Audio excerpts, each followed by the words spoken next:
alaikum et merci pour l'invitation et un grand bonjour à Gigel. Tout le plaisir est pour nous, Nabil. Oui, votre vital. On va parler de match de l'Algérie Zimbabwe. C'est le Ouais, match qui va permettre à l'Algérie de plonger dans l'ambiance de la CAN, n'est-ce pas, Nabil? ouais, c'est la dernière ligne droite. C'est un match qui va être intéressant face à une équipe du Zimbabwe qui est qualifiée à la prochaine Coupe d'Afrique des Nations. Une équipe qui a été capable, par exemple, de mettre en échec récemment l'Afrique du Sud. C'est un bon adversaire, c'est un bon test pour l'Algérie avant la compétition le mois prochain. Nabil, il y aura beaucoup d'absents aujourd'hui. Il n'y aura pas Ben Sebaini, il n'y aura pas Lucas Zidane, il n'y aura pas Tougaï, Riyad Mahrez. On connaît les raisons. Un traitement spécial pour Riyad Mahrez, c'est logique pour notre capitaine de l'équipe nationale. Il a eu un bébé, donc il a Oui, été. oui, en plus ça tombe bien parce que l'équipe d'Algérie joue en Arabie Saoudite, donc il a été disponible tout de suite après effectivement l'heureux événement qu'il a connu avec sa femme. Donc c'est normal on l'ait laissé assister à l'accouchement de son enfant. C'est quelque chose de très important et aussi très important psychologiquement pour le joueur. Nabil, il y aura beaucoup d'absents, donc ça sera l'occasion pour les joueurs qui ont été mis à l'écart, on va dire, les derniers temps, à l'image de Ilan Qabbal, à l'image de Hadj Moussa, Maza, pour leur donner un Ouais. peu du temps du jeu, on va dire. Bah oui, oui, ça va être intéressant parce que il y a des absents. Alors bon, il n'y a pas que l'Algérie, hein. Toutes les sélections nationales sur cette période-là ont des absents. Au Maroc, Aguerd, Hakimi. Oui. En France, là, il y a eu Kamavinga, par exemple. Il y a d'autres joueurs qui sont absents. C'est le lot de toutes les sélections nationales d'avoir des blessés et des absents.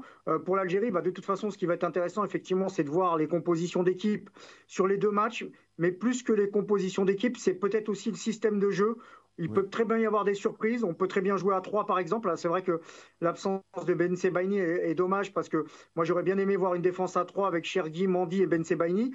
Ensuite, devant, vous avez raison, il y a des joueurs qui ont besoin de prendre du temps de jeu, de la confiance avec l'Algérie. Il y a des absences importantes. Gouiri et Belaïli, malheureusement pour blessure, mais il y a des joueurs comme Hadj Moussa, Kebal qui ont une carte à jouer. Il y a Maza en Europe là, qui monte en puissance Oui. et qui est un garçon qui est intéressant. Est-ce que Aouar va être titulaire en équipe d'Algérie? Il y a beaucoup de questions.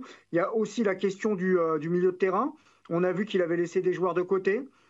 Et il a fait revenir Benasser. Oui. Benasser qui revient peut-être au bon moment. On sait que c'est quand il est en forme ou quand il est à un minimum, à un bon niveau, c'est quand même un joueur très important pour l'Algérie. Donc revoir si Benasser est capable d'être à un bon niveau. Et aussi, il y aura des curiosités, peut-être des joueurs qui vont. Vous savez, le football, c'est les noms, mais c'est aussi la forme du moment. Et il peut y avoir des surprises dans cette équipe d'Algérie, avec pourquoi pas Maza, Bakrar aussi, qui fait des belles choses du côté du Dynamo Zagreb. Donc, il y a beaucoup de curiosités. Après, il faut une ossature. Il faut un bloc solide. On a vu que l'équipe d'Algérie marquait beaucoup de buts, mais malheureusement, on en a pris un peu trop, je trouve, sur ces éliminatoires. Donc, l'animation défensive va être très intéressante. Et voir aussi également si sur le côté droit, Belrali ou Dorval s'installe. On a vu qu'il n'avait pas fait appel à Attal. Attal, qui est un joueur malheureusement déclinant, qui joue au Qatar et qui, une fois sur deux, quand il est touché dans un match, il ne revient pas. Justement, en parlant de Bennacer, le grand retour de Bennacer, c'est pas Bennacer, celui de 2019. On connaît ses qualités, mais est-ce que c'est le joueur qui manque, ce joueur stabilisateur dans le milieu des terrains? Bah, si c'est, de toute façon, c'est un joueur qui a de l'expérience, qui a du vécu, donc ça c'est important. Quand vous allez en Coupe d'Afrique des Nations, c'est important d'avoir des joueurs capables de gérer les émotions, des joueurs qui ont joué à très haut niveau. Donc Bennacer, ça a été le meilleur joueur de la CAN 2019, mais ça a été aussi un joueur qui a très longtemps joué à très haut niveau au Milan AC, en Ligue des Champions, donc c'est un joueur qui a de l'expérience. Bah, s'il est en forme, évidemment, parce que lui, son problème, c'est pas le football, son problème, c'est son corps. Mais si ça va mieux, oui, c'est un joueur important parce qu'il apporte de la grinta, il apporte de la stabilité, il est capable de se projeter, mais c'est une interrogation. J'espère qu'on va le voir contre l'Arabie Saoudite et contre le Zimbabwe pour savoir où il en est. Parce que s'il est bien, c'est un titulaire. Pour moi, c'est un titulaire. Il doit être titulaire avec Boudaoui, qui fait des très belles choses avec l'équipe d'Algérie et avec Nice. Après, bah, ça dépend du système de jeu. Est-ce que c'est avec trois milieux ou pas? Est-ce que ça peut être Benasser, Boudaoui, Mazab, Benasser, Boudaoui, Aouar ou je sais pas, qui d'autre. Mais oui, Benasser, c'est un joueur important dans cette dernière ligne droite. Justement. On a vu qu'il avait laissé Justement, il n'a pas pris Ben Taleb. J'allais dire que Ouais. Gundouz, ce sera le grand gagnant dans le match d'aujourd'hui, vu que Lucas Zidane est blessé, mais j'ai l'équipe des titulaires qui va rentrer. Ça sera Bambout dans les buts. Défense, Belghali, Belaïd, Chergui et Hadjam. Et Ait Nouri, milieu de terrain, Zerouki, Ben Nassar.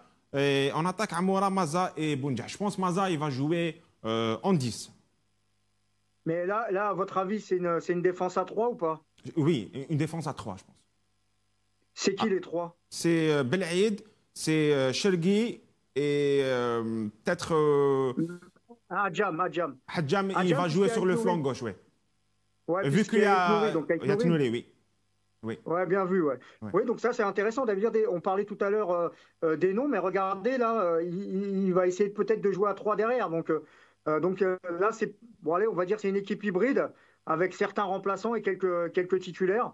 Il y a Ben Bolt, effectivement. Lucas Zidane, malheureusement pour lui, on ne pourra pas le voir une deuxième fois. Donc ça, c'est une question, le gardien. On verra Gendouzi donc contre l'Arabie Saoudite. Ensuite, Belghali, on va voir s'il peut s'affirmer sur le côté droit, peut-être dans un système de piston. Moi, j'aime bien Hadjam, l'idée d'Hadjam aussi en troisième centrale à gauche quand Ben Sebaini n'est pas là. Et puis Maza, on va voir s'il va prendre les responsabilités du jeu.